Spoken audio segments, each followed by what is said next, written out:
नमस्कार दोस्तों, स्वागत है आप सभी का हमारे YouTube channel crack the competition में। आज के इस वीडियो लेक्चर में हम एसएससी जीडी के एग्ज़ाम के लिए जीके का एक महत्वपूर्ण प्रैक्टिस सेट आपके साथ डिस्कस करेंगे, जो कि प्रीवियस ईयर के मॉडल पेपर से लिया गया है। सभी क्वेश्चंस आपको हिंदी और इंग्लिश दोनों लैंग्वेज में अपीयर होंगे और इनकी PDF के लिए आप हमारे टेलीग्राम ग्रुप को ज्वाइन कर सकते हैं, जिसका लिंक डिस्क्रिप्शन बॉक्स में दिया हुआ है। शुरू करते हैं आज का पहला प्रश्न। दोस्तों, पहला प्रश्न है, where is the biggest reserve of mica. तो माइका यानी अभ्रक के सबसे बड़े भंडार किस देश में स्थित हैं। तो ये बहुत इंपॉर्टेंट क्वेश्चन है। इसका राइट आंसर है इंडिया। दोस्तों, विश्व में जितना भी माइका का उत्पादन होता है उसका 95% उत्पादन जो है वो इंडिया में किया जाता है। तो इसका राइट आंसर क्या हो जाएगा? Option number 2, India. Next, which of the following tax is levied by state government only.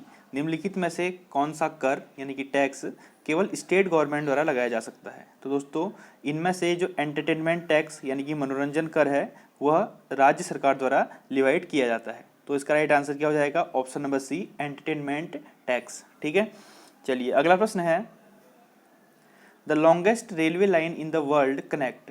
तो जो विश्व की सबसे लंबी रेल लाइन है वो किसे जोड़ती है? तो दोस्तों, विश्व की सबसे लंबी जो रेल लाइन है उसको बोलते हैं ट्रांस साइबेरियन रेलवे लाइन। ठीक है, ट्रांस साइबेरियन रेलवे लाइन इसको बोला जाता है और यह लेनिनग्राद एंड व्लादिवोस्तोक को जोड़ती है। ठीक है, जो कि रशिया में स्थित है, लेनिनग्राद और व्लादिवोस्तोक। और इसकी जो लंबाई है, इसकी लेंथ है वो है 9289 किलोमीटर। 9289 किलोमीटर इसकी लेंथ है।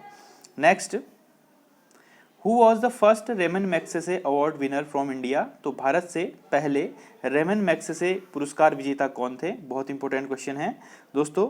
सबसे पहले रेमन मैग्सेसे पुरस्कार जिनको इंडिया के जो थे उनका नाम था आचार्य Vinoba Bhave. Option number D इसका राइट आंसर है। और जो रेमन मैग्सेसे पुरस्कार है वह फिलीपींस के राष्ट्रपति रेमन मैग्सेसे की स्मृति में गुड गवर्नेंस के लिए दिया जाता है। तो ऑप्शन नंबर डी, आचार्य विनोबा भावे, जिनको कि 1958 में रेमन मैग्सेसे पुरस्कार से सम्मानित किया गया और रेमन मैग्सेसे पुरस्कार पाने वाले यह प्रथम भारतीय थे।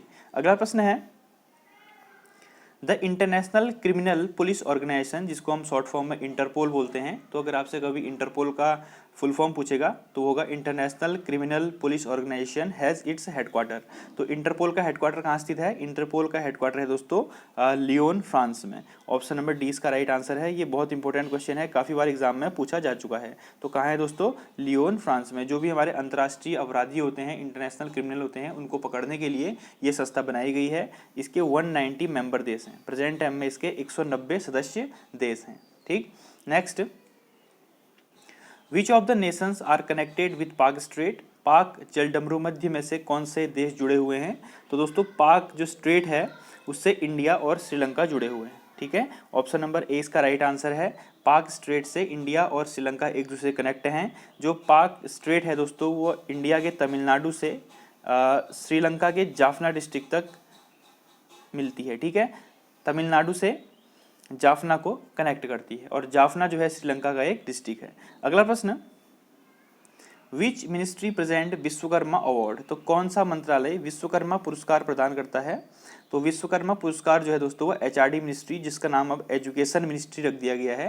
ह्यूमन रिसोर्स एंड डेवलपमेंट जो मानव संसाधन विकास मंत्रालय था उसका नाम बदलकर अब क्या रख दिया है? शिक्षा मंत्रालय। प्रेजेंट में इसके मंत्री हैं रमेश पोखरियाल निशंक, जिनकी कॉन्स्टिट्यूएंसी है हरिद्वार, उत्तराखंड। अगला प्रश्न, abolition of untouchability is related to which article. अस्पृश्यता का उन्मूलन यानी छुआछूत का उन्मूलन, छुआछूत की जो एबोलिशन है वह किस आर्टिकल से संबंधित है भारतीय संविधान के? ये क्वेश्चन दोस्तों लगभग सभी एग्जाम्स में पूछा जाता है। तो इसका आंसर क्या हो जाएगा?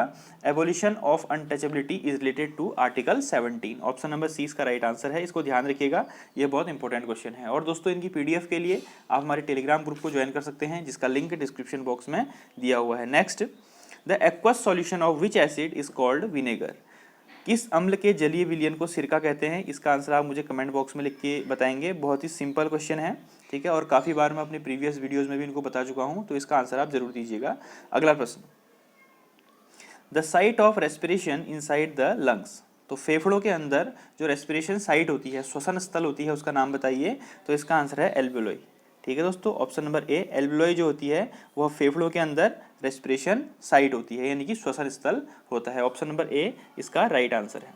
नेक्स्ट अगला प्रश्न है red data book provide an account of. तो रेड डेटा बुक में किसका विवरण दिया गया है? दोस्तों रेड डेटा बुक होती क्या है, जितनी भी हमारी इंडेंजर्ड स्पीसीज होती है, यानी कि संकटग्रस्त पादप और जीव जंतु, यानी कि जिनके ऊपर संकट है, जो विलुप्त होने के कगार में हैं, उनको रेड डेटा बुक में रखा गया है। ठीक है, और रेड डेटा बुक किसके द्वारा बनाई गई है दोस्तों? ये आपसे क्वेश्चन में पूछा जा सकता है, IUCN।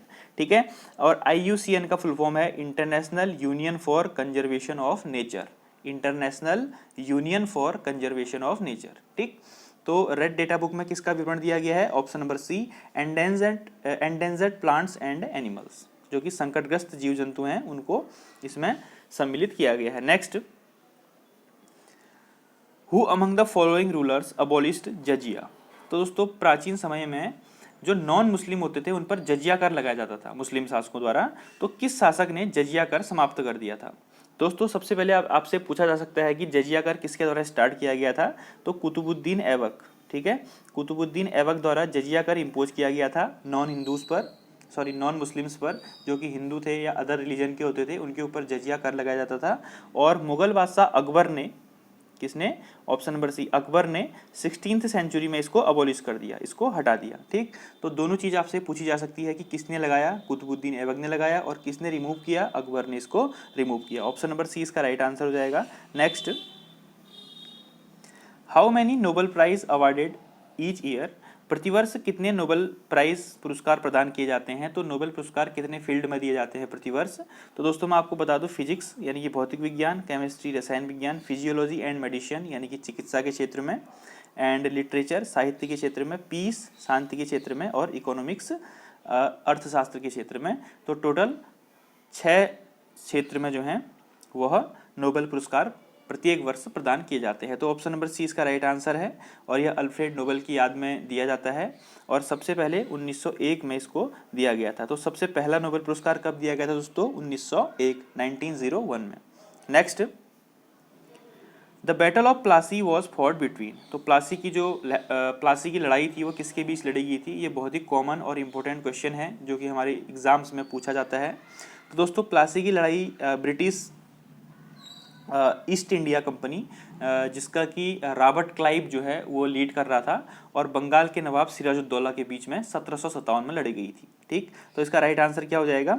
Siraj-ud-Daulah and Robert Clive. Sirajuddaulah उस समय क्या था? बंगाल का नवाब था, और रॉबर्ट क्लाइव क्या था? वो ब्रिटिश ईस्ट इंडिया कंपनी को रिप्रेजेंट कर रहा था। कब लड़ी गई थी दोस्तों? ये 1757 में। इसका ईयर भी याद रखिए, ये आपसे पूछा जाएगा। अगला प्रश्न, which one of the following would is used in making cricket bats. तो क्रिकेट बैट आपने जरूर देखे होंगे। क्रिकेट के बल्ले बनाने के लिए हम किस लकड़ी का प्रयोग करते हैं? ये क्वेश्चन काफी बार पूछा जा चुका है। तो हम विलो वुड का प्रयोग करते हैं दोस्तों, विलो। ठीक है, विलो की लकड़ी का प्रयोग करते हैं, और उसका जो वैज्ञानिक नाम होता है वो होता है सेलिक्स पर्प्यूरिया। ऑप्शन नंबर सी इसका राइट आंसर है, और कहीं पर होगा सेलिक्स एल्वा। ठीक, सेलिक्स एल्वा या सेलिक्स पर्प्यूरिया, आप सेलिक्स से इसका नाम याद रख लीजिए। विलो वुड इसको बोला जाता है, और specially white willow would say जो क्रिकेट के बल्ले होते हैं उसको तैयार किया जाता है। तो ऑप्शन नंबर सी इसका राइट आंसर है। इसी के साथ वीडियो को समाप्त करते हैं। Thanks for watching.